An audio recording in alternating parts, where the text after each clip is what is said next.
What's up, guys? This is Crypto with James talking to you today about OMG Network. There's been a recent announcement about delisting from Coinbase. It's since tanked in price for obvious reasons. You know, Coinbase is has such an influence on the markets, and to be fair, you know, it's one of the easiest places for Americans to buy anything. So it takes away the access for a lot of Americans getting OMG.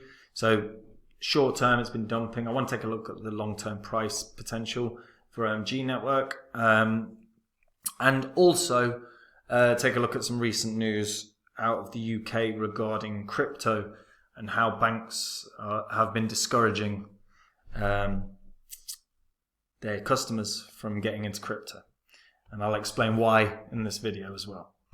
Before I get into that though, guys, if you are new to the channel, I show this spreadsheet at the start of every video. These are the first 26 coins that I bought when I made this channel. I actually said that when I was making the videos about these coins. They're the first 26 videos I made as well. Now, had you put in $100 into each of these coins and you were still holding them all, so you ended up buying them in a bear cycle, skipping the bull cycle, and still having them in another bear cycle. If you sold them today, you'd be able to bank over 13 grand in profits. That's a 5x. Off of a $2,600 investment, that's a 5x in profit, which is good. But you should have sold them in 2021 like I did, like my friends did, like my followers did. And if you had $100 into each, a $2,600 investment could have netted you a profit of 123 grand. Big difference between doing the right and wrong thing. Now, I sold them, as I said. So if you want to see the cryptos that I own right now, go read copymycrypto.com. On that site, I share with the members all my coins that I own. Anytime I buy any coin, the members are alerted. Anytime I sell any coin, the members are alerted. Now, if you are interested in crypto, but you don't have the time to invest, you don't have the energy to invest, you don't have, you know, the time or energy, in fact, to do the reading and to do the required research, don't worry, because I spend every waking hour doing that. And then I get into the coins that I have thoroughly researched and believe long-term are going to be big winners. And if you want to just copy along, that is what Copy My Crypto is. It couldn't be more simple. I share the coins that I'm invested in. Anytime I close a position, I sell a coin, the members are alerted. And if that sounds good to you, finding the winners, like I called with Theta and Zilliqa and VeChain and Phantom, then go read the site, because there's no work for you. It'll take you 10 minutes to read, and if you don't like it, you don't have to join. But don't ignore it. Go read it now. Pause the video, in fact, and go read it. Yeah, guys, OMG Network. So, first of all, yeah, absolutely got tanked by the Coinbase delisting. So OMG Network and Augur both saw their prices drop dramatically. So Coinbase announced that it will be suspended trading, which will be effective at the end of March. OMG and Augur have massively taken a hit. OMG dropped 8% down to $1.37. And I believe right now so it's rallied back a little bit, $1.88. But it took a hit off of that sort of delisting news. Now, not the end of the world, because OMG can be bought pretty much everywhere. But excuse me. But no doubt that impacted OMG's price quite a bit, particularly given we've experienced quite a recent rally. And OMG probably could have gone a lot higher had it not been for the sort of delisting. So if you're unfamiliar with OMG, it used to be called Omis Go. It was actually the first Ethereum project that reached $1 billion market cap. Now, OMG is a layering solution for Ethereum. So the whole premise of OMG was, you know, trying to improve the Ethereum throughput, make sure that there's more transactions per second, and it's going to cost a lot less. So they use something called more viable plasma as their scaling solution, which is basically sidechain architecture to group transactions off-chain into a batch, and they can be verified as a single transaction on Ethereum's root chain. Now, Almost Go said that they should be able to scale Ethereum to thousands of transactions per second instead of the sort of 10 to 14 that Ethereum has had. Now, obviously, right now, there are better scaling solutions. Polygon is outstanding. You've got Immutable X, you've got Cartesi, you've got Chromium. There's tons. Now, worthy of note, the OMG team had, I think this is actually a bit previous now, and there's probably more, but they had about 50 employees scattered across the world. They were founded by Vansa Chatikavanij,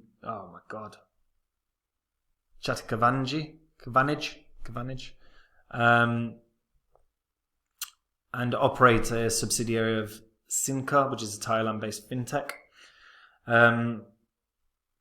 Now, the founder received his degree in Earth and Environmental Science at New York's Columbia University, held several consulting roles at prominent financial institutions, including the International Finance Corporation and World Bank Group, before founding Almost Go. Now, Almost Go have improved the speed of Ethereum. They've reduced the cost barriers, no doubt about it. And they've also managed to cut down the carbon footprint, all things that are very marketable. And overall, obviously, that the actual reduction of carbon footprint has less of an impact now since Ethereum turned to proof of stake. So it will not be using Ethereum won't use way more energy than Almost Go now than it did previously. Almost Go was backed by a lot of investment firms. Toyota was one of them. And they raised about 105 million in total from seed funding, which is pretty damn good, to be fair. Overall, Almost Go's entire supply is out. Now, that's always nice. I personally like that. Makes me a lot more comfortable when I can see that the fully diluted market cap matches the diluted market cap. Now, OMG is everywhere. You can get it Binance, not Coinbase obviously anymore. I think it's on Kraken and everywhere else as well. And there's tons of liquidity, so it's easy to get hold of. Now, as I said, heavily backed. The OMG Network wanted to and seeks to change the world's approach to financial services. The goal is to create a more inclusive financial system. To accomplish the task, OMG Network works directly with banks to help promote more financial inclusion globally. And working with banks directly is never a bad thing. Fundamentally, they're the gatekeepers for the sort of growth, for not the gatekeepers of crypto, but the gatekeepers for retail. They are the gatekeepers to some degree for long-term growth, because once banks are on board and they're allowed, and once regulation is there, if OMG has been working with specific banks, it's possible those banks could promote. Unlikely, but possible. The goal of OMG Network is to create a product that equally benefits those who use normal banking services and people who lack the ability to use them. Now, a philanthropic project is great and all, but that's not the main reason that you want to get into a project. Now, fundamentally, they have an immense amount of competition. That's what my issue with OMG is long term, is that as a scaling solution, you've got Polygon, you've got all the layer 2s on Ethereum. Then you've also got the issue of their sort of attempted push into DeFi. And again, there's an enormous level of competition within DeFi for Ethereum. Now, I mean, these are just the scaling solutions, but you can see the immense amount of competition OMG has. Fundamentally, one thing that goes against OMG for me is they haven't really grown substantially. You know, they're legitimately one of the OGs of the crypto space. You know, if a crypto was around before 2018, they're one of the oldest about. And OMG's generally done pretty well in terms of holding its sort of spot in the top 100. It has lost that. And I don't think they've grown enough. I don't think they've actually pushed enough, considering you see the growth of the sort of ecosystem of all the scaling solutions around at the moment. You know, Polygon's enormous, Phantom's enormous, Immutable X has grown really damn well, Loopring's massive. You know, all of them have grown, and when you look at OMG's network right now, it's a lot smaller than a lot of its competitors. Now, OMG fundamentally is in a long-term downtrend as well. That for me is another thing that goes against it in terms of price appreciation. It rallied up to sort of $24-ish in the first bull cycle that it was in. And then in the most previous one, it only got up to $17. So realistically, it lost about a third of its value from high to high. So even just by the same logic, if it loses a third of its value from high to high, you're looking at OMG being $11 or $12 at most. And that's probably where I put the price point at. I mean, $12 makes sense.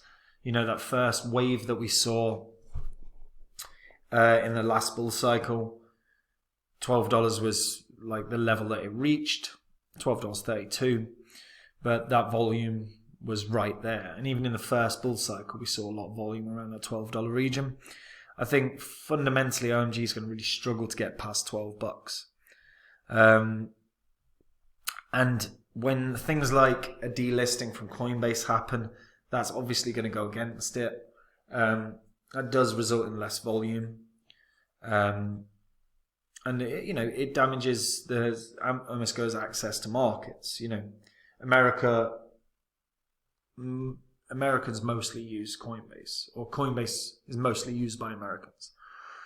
And that's now a large proportion of the crypto population that cannot as easily get onto Omesko. Of course, you know, if they're on Kraken or Binance or whatever, and if they're using VPNs, which you can do as an American, you know, that's not a problem. You can use VPN, sign up with an account, you should be fine.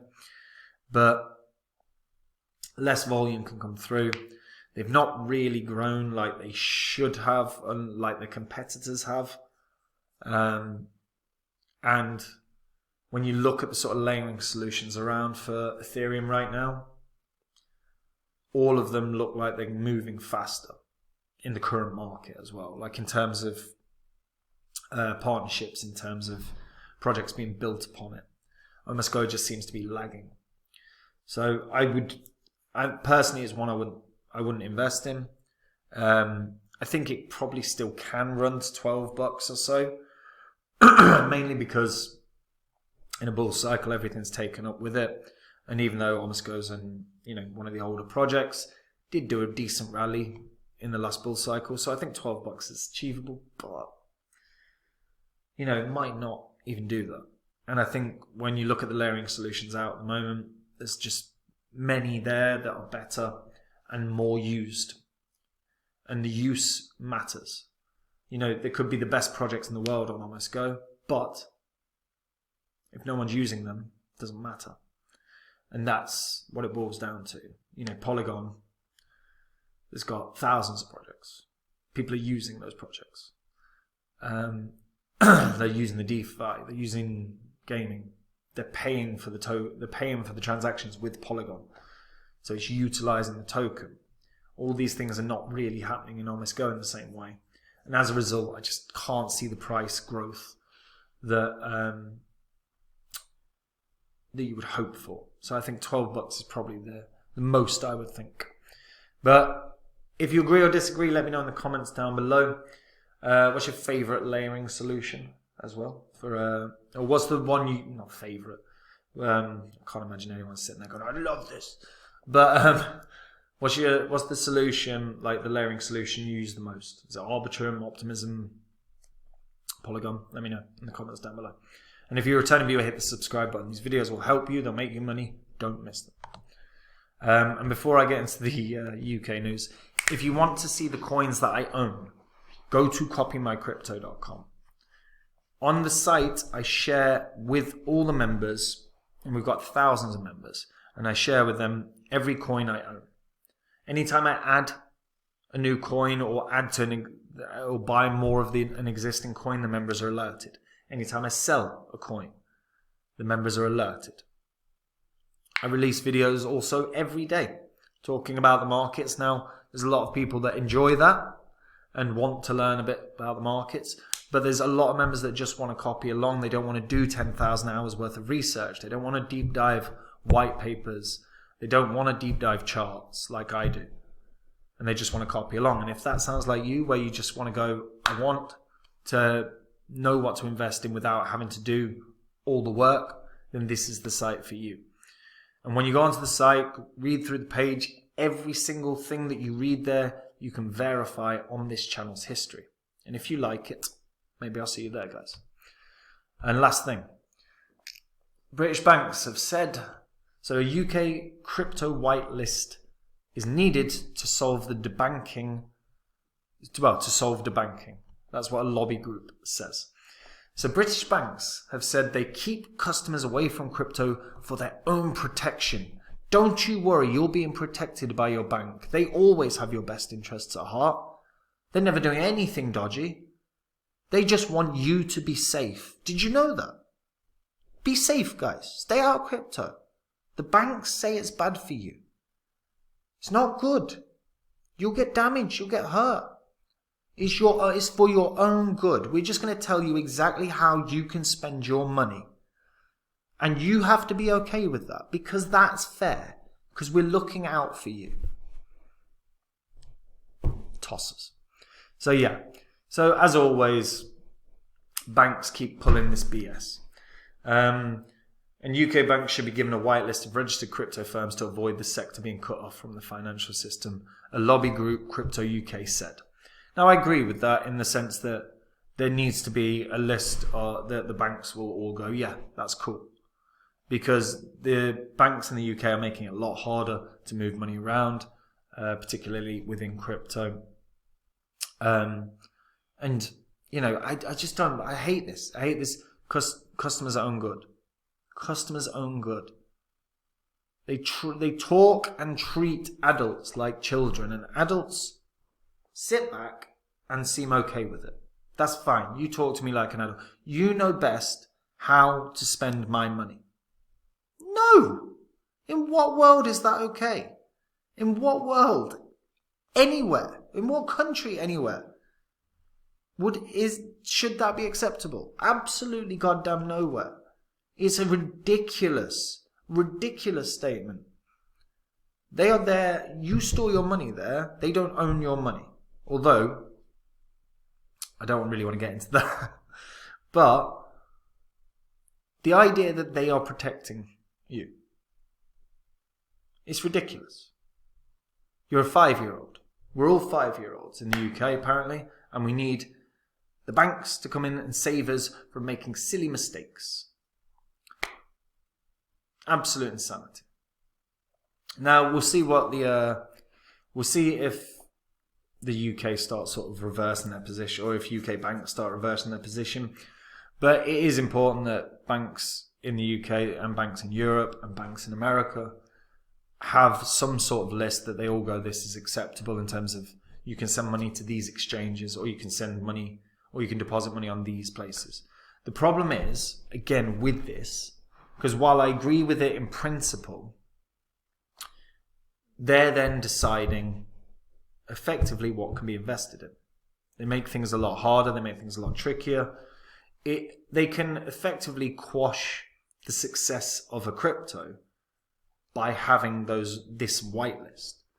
Because hypothetically, you've got a crypto let's say Bitcoin, right? You can buy Bitcoin on Bitcoin.com, right?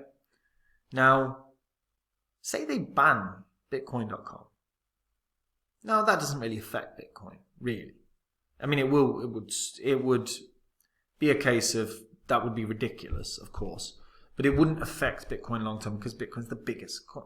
But if you've got a project that's in the top 100, it's a quality crypto, and you can actually buy the crypto through their site, and all of a sudden, it's not on no approved whitelist.